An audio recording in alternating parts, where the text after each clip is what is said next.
Swami Samarth YouTube family.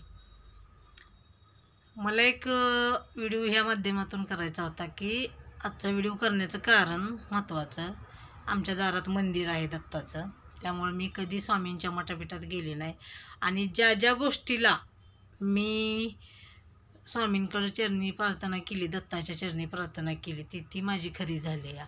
आणि देवही आहे, पण स्वतःचा विश्वास आणि कुठलीही संकट आली तर डगमगू नका, स्वतःच्या विश्वासानं तसंच पुढं चालत जावा। आणि समाजाचं काय नाही, समाज आज चांगला म्हणतोय उद्या वाईट म्हणतोय, चांगलं वागलं तरी चांगलं कोण म्हणत नाही, थोडीशी कुठं तर चूक काढतं आपला, असा समाज आहे। समाजापरास देवावर विश्वास ठेवा आणि स्वतःवर विश्वास ठेवा। आणि मला तर आयुष्यात किती चढ उतार आले ते, आता माझा व्हिडिओ सगळीच आमची पाहुणी रावळी बघतेली, बाकीचे बघतेली, मला त्याच्याशी काही घेणं देणं नाही। पण मी एक यूट्यूब फॅमिलीला सांगते, मी स्वतःवर विश्वास ठेवला आणि देवावर विश्वास ठेवला आहे, मला काहीच कुठल्या गोष्टीचं कमी पडलं नाही। आणि आज तागायत मी तुम्हाला एक माझ्या जीवनातली कहाणी सांगते। भरपूर वेदना झाल्या, त्या भरपूर लोकांनी दुःख दिलं, घरातल्यांच्या काय काय गोष्टींचं दुःख झालं, पण कधी हार मानली नाही। पण दारात मंदिर आहे तिथे एकच सांगितलं मी की बाबा, काय घडायचं, वाईट घडायचं असलं, चांगलं घडायचं असलं तर आम्हाला त्याची कल्पना देत राहा देवा, आमच्याकडं ती करून घे तू सेवा चांगली, चांगल्यासाठी किती बी सेवा करून घे, वाईट आलं तरी पण त्याच्याशी लढायला बळ दे आम्हाला, तूच काय असेल ती करता करविता आहे।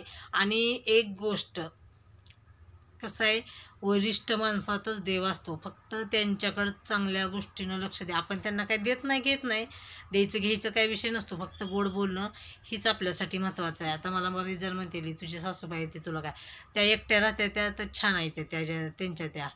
आणि महत्त्वाचं कसं आहे, देवावर विश्वास असावाच, माणसांपराच देवावर विश्वास असावा। माणूस हा लय खोटारडा आहे, पण देव कधीच खोटंही करत नाही आणि देव खोटं झालेलं सुद्धा सिद्ध करून दाखवतो। आणि ते माणूस आपल्यासमोर येऊन खोटं बोललेलं असतं का नाही, तो कधी ना कधी खरं बोलून दाखवतो तोच माणूस, आणि देव ती त्यांच्याकडं करून घेतो। आणि खरंच स्वतःवर विश्वास ठेवा आणि देवावर विश्वास ठेवा, माणसावर ठेवण्यापरा देवावर ठेवा। आणि कुणाच्या नादी लागायचं नाही, फक्त कोणी काय आपल्याला नावं ठेवतंय ना त्याच्यापर्यंत तुम्ही करायला जायचं नाही, आपण आपल्या मनात ठेवायचं नाही। जर तुमच्या मनाशी तुम्हाला जर नाही मनासारखं घडलं का नाही, मग मला सांगा। आणि अक्षरशः माझ्या संगत ती घडलेलं आहे, म्हणून एक मी स्वतःच्या वरचं उदाहरण सांगते। भरपूर जणांनी भोगलं आहे मला, ज्यांनी जरा दिला आहे त्यांनी, त्यामुळं काही उपयोग नाही कोणाशी भांडायला जायचं आणि काय जायचं नाही, फक्त देवावर विश्वास ठेवा आणि आपला स्वतःचा कॉन्फिडन्स असू द्या। बघा व्हिडिओ कसा वाटला, आवडला तर लाईक शेअर सबस्क्राईब करायला विसरू नका आणि कमेंटद्वारे नक्की सांगा। श्री स्वामी समर्थ।